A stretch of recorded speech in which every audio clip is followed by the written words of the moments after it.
Quand on est dans une guerre de gang, il y a beaucoup d'effets. D'abord, on ne veut pas avoir un petit smart ou une petite smart en arrière qui dit, écoutez, moi je ne suis pas sûr que mon chef ou ma chef a raison. Non, on veut que tout le monde marche. On est dans une gang, là, puis on ne veut pas qu'il y en ait qui fassent semblant qu'ils ne sont pas d'accord avec la gang. On veut que notre chef gagne. On veut que notre chef ait la peau de l'autre chef. Puis on veut que notre gang gagne.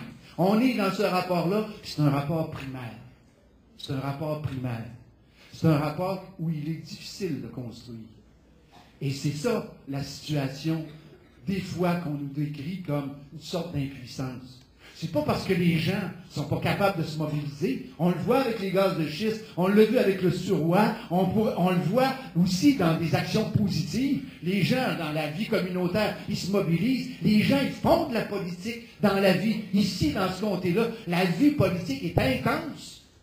Mais quand arrive le moment de se représenter au Parlement, tout d'un coup, on est dans un système complètement déconnecté où il y a juste le blanc et le noir qui s'affrontent. Et c'est ça qui fait que plus on est dans un parti, dans cette relation-là, plus tout d'un coup, les choses se fossilisent.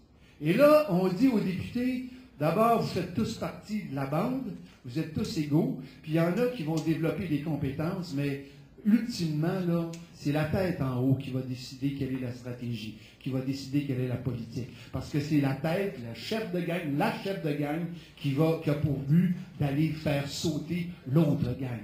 Et on se retrouve avec des partis où tout à coup, la liberté de parole, la liberté d'agir, la contribution qu'on peut et qu'on doit apporter à la vie politique, elle est contrainte parce qu'on est dans une stratégie d'attaque. Et les autres, ils sont dans une stratégie de défense. Puis attaquez-nous, vous allez voir, quand nous autres, on va être à votre place, on va vous attaquer aussi. Mais pendant ce temps-là, nous autres, on va profiter du pouvoir. Donc, c'est un système qui est comme sans issue. Est-ce que le fait d'avoir une proportionnelle va bouleverser tout ça? Ben, pas complètement. On n'enlèvera pas le fait qu'il va y avoir des partis, mais on changerait tout d'un coup l'énergie et l'équilibre. Tout d'un coup, plutôt que d'être certain d'avoir un pouvoir, on serait probablement, tôt ou tard, contraint d'avoir à négocier avec d'autres pensées, d'autres points de vue, et d'aller vers des solutions beaucoup plus consensuelles. Mais, voilà.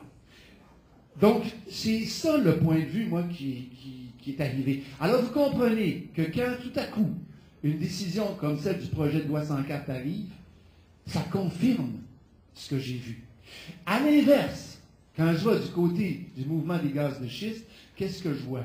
Je vois des citoyens qui sont capables de s'organiser entre eux, qui le font spontanément, qui se distribuent des tâches, et je l'ai dit tantôt, parmi lesquels il y a des leaders naturels qui vont émerger, et ces gens-là sont capables de nous donner une information juste, de mobiliser les citoyens et de contrer une politique dont ils ne veulent pas.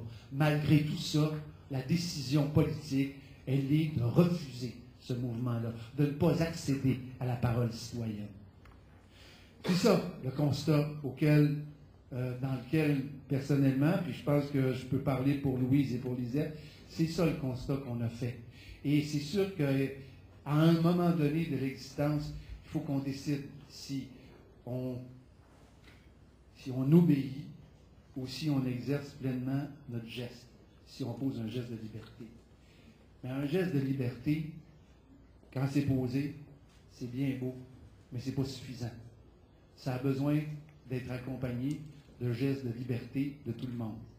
Ça veut dire que tous les citoyens, toutes les citoyennes doivent de nouveau se réinvestir dans la vie démocratique et décider collectivement que oui, il est temps qu'on modifie notre vie politique et qu'on se donne des institutions politiques qui découlent de nos choix démocratiques et qui les respectent. Voilà.